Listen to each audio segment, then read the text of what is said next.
Hello, everyone. Happy Monday. It is Monday, July 21, 2025. Welcome to the Monday Lunchtime Digest. Happy Monday, Hayley. Happy Monday, Micah. Hey, we have a lot to talk about today. So, we have been talking about the Oklahoma Senate Intrum Study 25-077. And so, if you haven't been watching the past couple of weeks, this is the interim study that was proposed by Senator Adam Pugh, and also Senator Hayley, I just had it. Senator Rosino, thank you so much. And in looking at the proposal, it's very short. It just said looking at consolidating medical boards, and that's really all the description it was. And so about a week ago, I emailed Senator Pugh and asked him if they're looking at consolidating medical boards, if the different Oklahoma boards of mental health, like the Oklahoma Board of Behavioral Health Licensure, the Oklahoma Board of Social Work, Oklahoma Board for Drug and Alcohol Counselors, the Oklahoma State Board of Psychologists, Examiners, all of those mental health practitioner boards, if they were going to be part of the scope of the study. So he referred me to Dr. Rosino. So I emailed Dr. Rosino's office and actually got a reply back just a few days ago from his administrative assistant that said that yes, those boards would be included in the scope of this study. So they are looking at studying consolidating the boards. And so right now we work as an independent board. We don't have another board or entity over the Oklahoma Board of Behavioral Health or the other boards. And so this would be moving the Oklahoma Board of Behavioral Health and the other boards underneath a larger entity, whether that be the Oklahoma Board of Behavioral Health, the Oklahoma Department of Health, or some other larger entity. Now, Hayley, you did a interview with Representative Mike Osborne about a month or so ago, and you proposed that. You said, okay, well, what if the sunset legislation did not get signed during the next legislative session? What would happen? And so he said that probably the Oklahoma Board of Behavioral Health would be consolidated under what was that entity called? OMES. Okay, because tell us a little bit about them. So OMES, it is the Oklahoma Management and Enterprise Services. And so it is, from what I understand, it is a service that has absorbed a lot of boards, has absorbed a lot of facilities for the Oklahoma state government, but then it's kind of like a placeholder, if you will. So for a while, if we renewed our car tags or whatnot, it was under OMES. The Oklahoma Board of Cosmetology, it's looking at being moved over OMES because, as we know, that board dissolved or did not, or that board sunset this year. And so right now they're trying to figure out, what is next for the Oklahoma Department of Cosmetology or the Board of Cosmetology. So it might be moved over OMES, and that is what Senator Osborne said. If for some reason the Board of Behavioral Health did sunset, he believed that all of our licenses would still be active. So if the board sunset, we would still all have licenses, just those licenses would move under the jurisdiction of OMES. And so OMES, again, it's Office of Management Enterprise Services, and so it's kind of a collective of different things. And so their duties, their services kind of change. It's a really fluid organization, but that's kind of where it's looking like it might go. Okay, thank you. And so just for a little bit of reference, there are approximately 21 other state boards like the Oklahoma Board of Behavioral Health that are not independent, that fall under a larger entity. And so for them, their licensure boards kind of serve more as like a subcommittee, in that they give recommendations to the larger entity, and it's the larger entity that decides. And so there may be all types of different professions that are on the board of this larger entity. So it could be LPCs, LMFTs, psychologists, depending on how it's configured. It could be chiropractors, it could be all types of other professions that are on there that would then accept or deny the request of the board that was underneath that.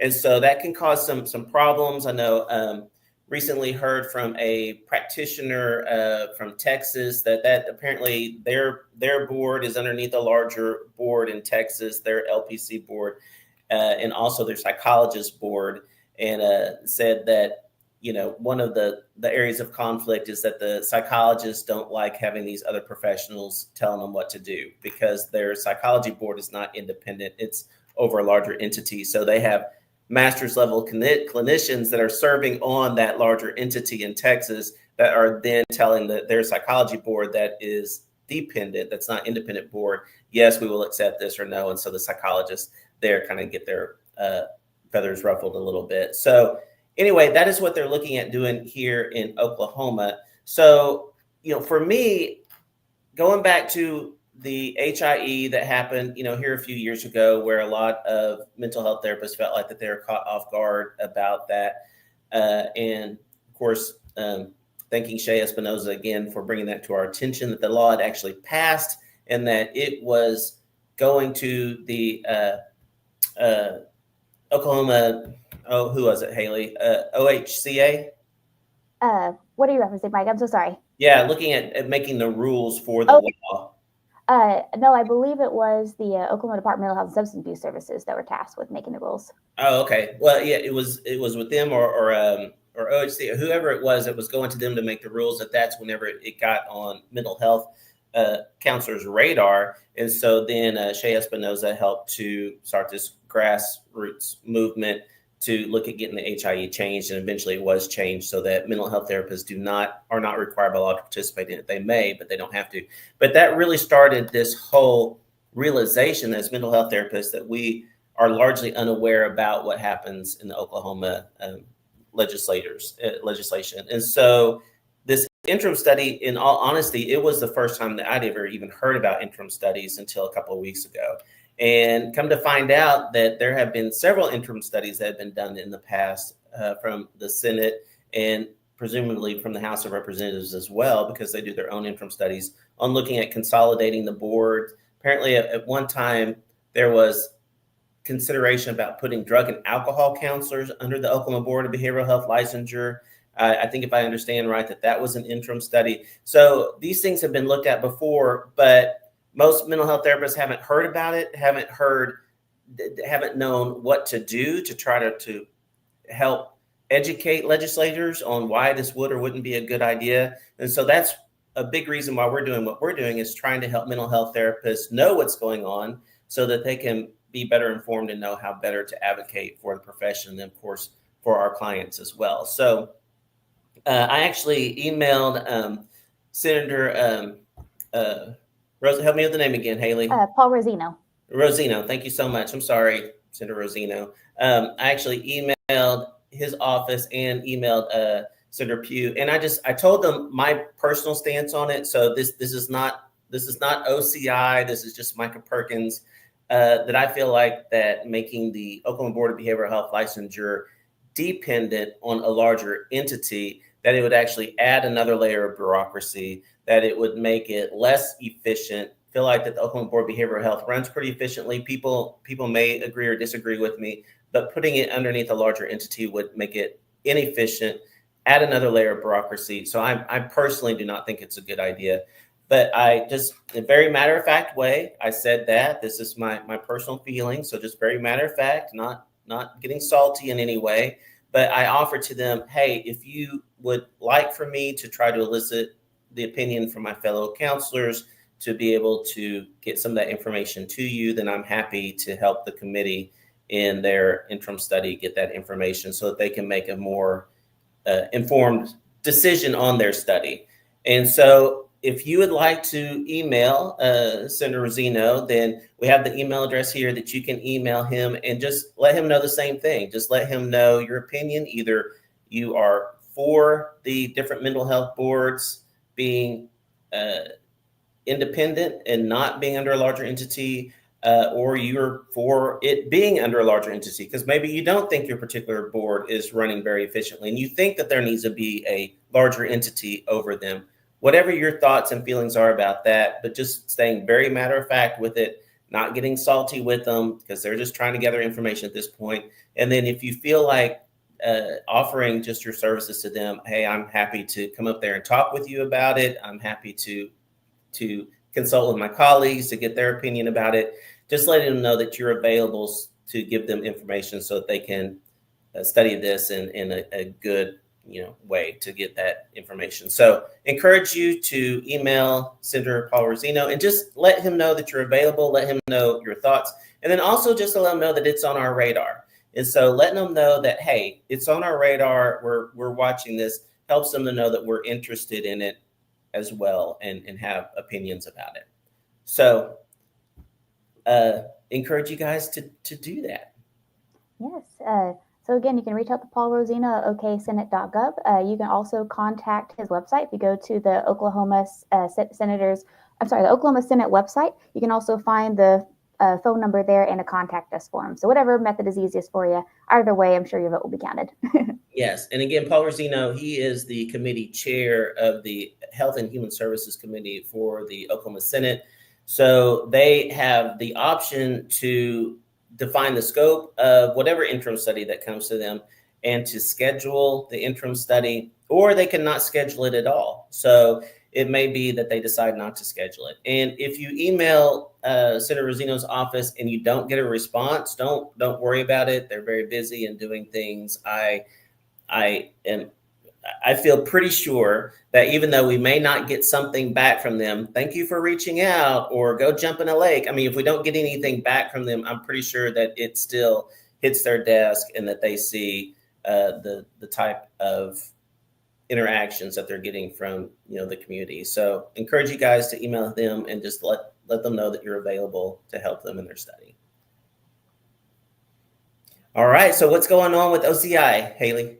So OCI, we have a lot of fun things happening. So first of all, again, we have our OCI fall and winter training dates. And so join us Friday, September 5th, Friday, October 3rd, Saturday, November 8th, or for a winter workshop weekend, December 4th through 6th this year. So each of those days, we're going to offer 6 hours of continuing education via live webinar. And so we have those training dates available. I know I just rattled them off, but I also have had the feedback that I speak pretty quickly. So if you don't want to rewind to this video and hear those training dates again, you can go to counselinginstitute.org and find the save the dates for all of those trainings. We'll also be updating that article with links to registration once those are available. So we've got some great speakers contracted for this fall and winter. I'm just waiting on a little bit of material from them so I can publish their bios and their training objectives and all that fun stuff so we can have registration up soon. But if you want to be made aware of whenever training registration is up and available, what you can do is send me an email, hello@edmondcounseling.com, or shoot me a text, 405-440-3034. And what I can do is I can add you to our email blast list. We send out email blasts at least once a week that have links to not only what's going on in OCI and beyond, but also whenever we have new training dates or new trainings published. And so that being said, we have added, I think, about 15 or 18 hours of continuing education to our catalog in the last month or so. And so if you are an LMFT or LCSW and your CEUs are due in December, or if you're any licensed type and just want to get a head start on your continuing education, you can go to counselinginstitute.org and find, I think we have about 220 hours of continuing education on our catalog right now, Micah. And yes. So we have a lot of continuing education up and ready. And so again, go to counselinginstitute.org to find those trainings and more. And so on top of having a lot of great trainings coming up, we also have Whimsical Wednesdays. So Whimsical Wednesdays is a monthly gathering of the therapists, much more fun than gathering of the juggalos, I think. Gathering of the therapists, first Wednesday of the month. This next Whimsical Wednesday will take place Wednesday, August 6th from 5:30 p.m. to 7 o'clock p.m. So like all of our Whimsical Wednesdays, it is free to join. And so it's free to join. Of course, snacks and drinks are on your own. But if you join, you'll just be able to connect with fellow therapists or just wanting to unwind, relax, have a good time. And this time we're meeting at the study. So the study is a neat little wine bar down on Film Row. And so if you're not familiar with Film Row, there's a lot of fun things going on there. We have Flashback Retro Pub where we went for our last Whimsical Wednesdays. There's some fun coffee shops, but there's also the study. And on Wednesday, August 6th, the study is going to be hosting free live jazz. And so join the OCI staff and other therapists at 5:30 on Wednesday, August 6th for live jazz at the study. Come for fun, and you might even win a free CEU or two. So we'll see. Yeah. And we would love to see you guys there. And I know just hearing from a group of therapists, even recently, talking about how isolating it can be in practice because you're busy meeting with clients all day, and just to have other therapists who are in the field, who know what's going on. Of course, we can do networking with each other, but even just talking about what's going on in life and just laugh with each other. And the past two Whimsical Wednesdays we've had have been great, meeting with other therapists and again networking, but just laughing and hanging out with each other. So we encourage you guys to join us on August 6th for our next one at the study. Yes, and so again, that's Wednesday, August 6th, 5:30 to 7 p.m. If you have any questions, again, send me an email, shoot me a text. There's no need to RSVP. You can just show up as is. Great. And Yes, so go ahead. that's what's going on with OCI. Should I go ahead and talk a little bit about research that's going on in the world around us, Micah? Yes, what is going on in the world of mental health? All right, so in the world of mental health, so I found a really interesting bit of research from the Salk Institute at San Diego. And so researchers at the Salk Institute may have identified the brain circuit that gives physical pain its emotional tone. So as we know, especially those of us who maybe taken CBT for chronic pain courses or have experienced chronic pain ourselves, there is an emotional tone to pain. Like if we feel pain, it hurts our body and it might make us feel frustrated or anxious, or it might make us feel a myriad of different feelings. And so for a long time, it was thought that the the pain pathway and the emotional pathway of pain were two different pathways. But what these researchers have found is that it actually might be the same pathway. And so what they found is, so they did some research on mice and they found that pain signals from the spinal cord were sent to what are called CGPR neurons in the thalamus, which then triggered the amygdala. And so what they found is that there was a direct pathway whenever the mice felt pain, that the neurons in the spinal cord triggered the neurons in the thalamus, which triggered the amygdala. And so what they found is whenever the thalamus neurons, those CGPR neurons, were turned off, the mice, whenever they felt pain, they had the physical distress, like they moved away from the pain stimulus, but they didn't show any of the emotional sides of it. So they didn't show any kind of distress or avoidance behaviors of the triggers afterwards. And so what these researchers have posited is that overreaction of these neurons in the thalamus might lead to how our brain interprets pain. And so if these neurons are very active, they're overreactive, then that might lead our brain to overreact in pain, which might give indication as to why chronic pain conditions such as chronic migraines or fibromyalgia are so debilitating, even though there's no seen factor that might be triggering these pain symptoms.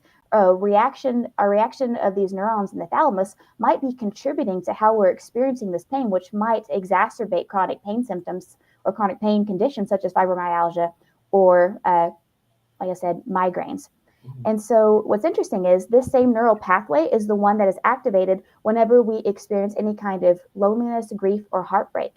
And so we've known for a long time, that feeling ostracized or feeling any kind of rejection or pain or emotional pain can trigger physical reactions. Like I remember when I worked in a research laboratory, back in the day, there was a study that we were looking into where they basically made undergraduates feel like they're being ostracized. They were playing a computer game with somebody, but that somebody was really a computer. And after a while, that somebody on the other side stopped playing with them, started playing with somebody else.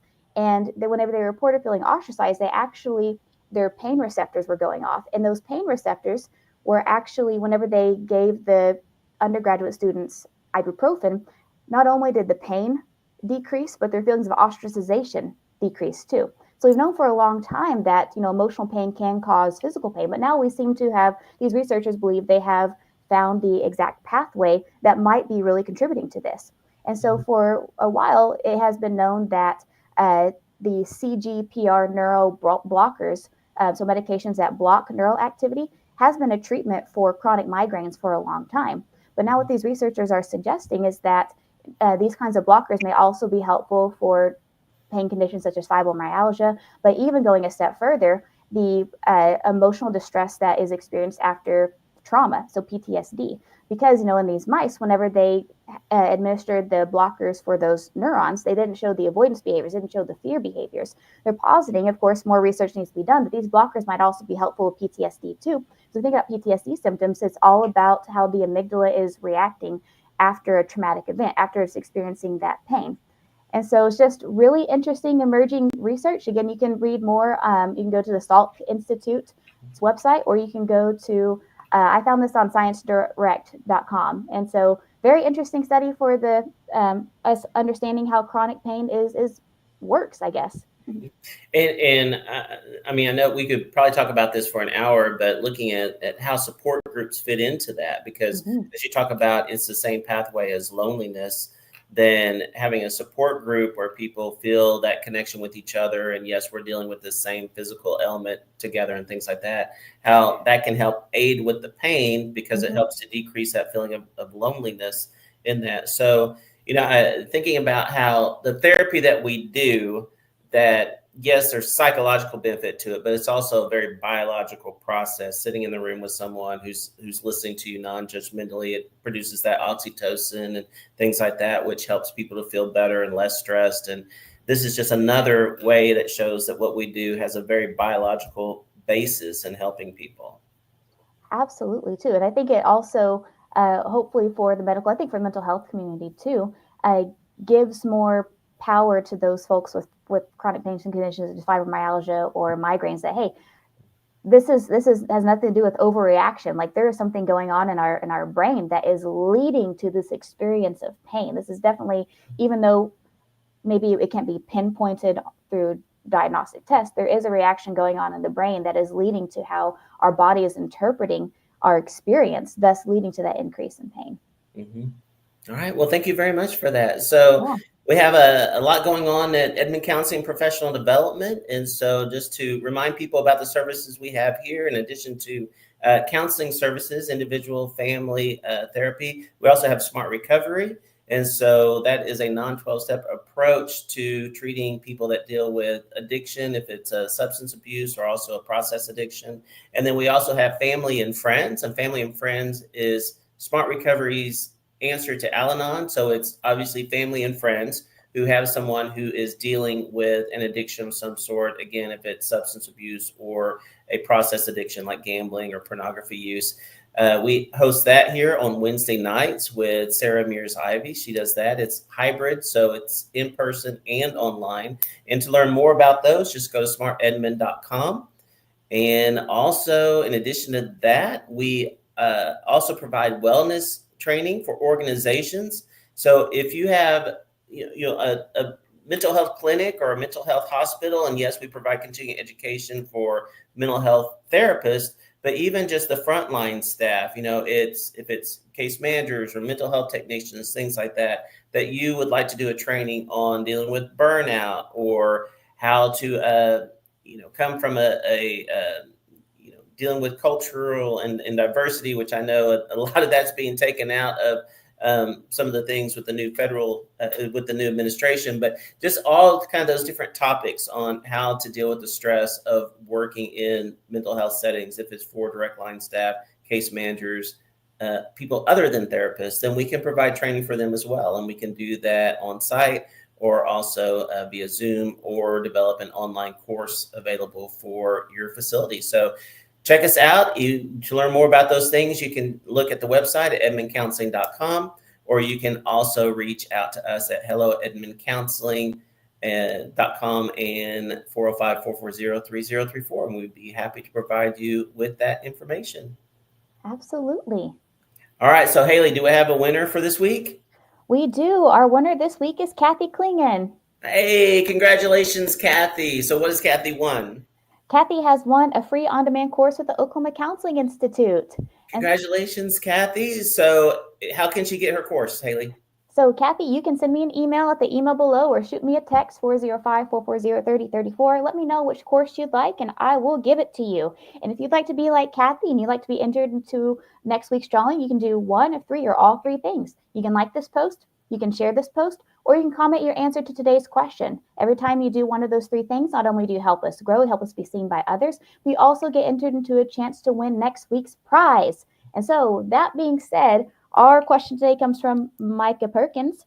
What what was your first job, and what's something that you learned from it? So I'll ask you, Micah, what was your first job? What was something you learned from it? Well, my first real job was whenever I was in college and working at Walmart.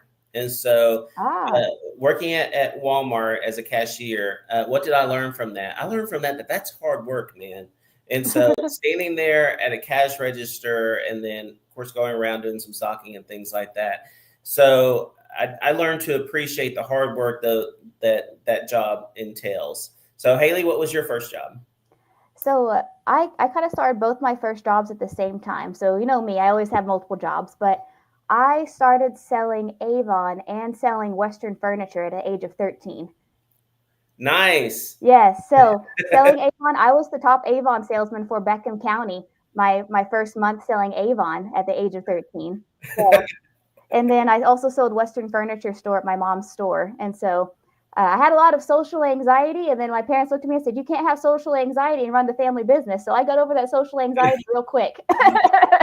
That's Well, what I learned. so you learned how to get over your social anxiety. Real quick, it was definitely a flooding experience whenever you're 13 years old and your parents say, "Okay, go sell that couch." I'm like, "Okay, guys, I gotta go sell that couch." I'm like, "I sold that couch."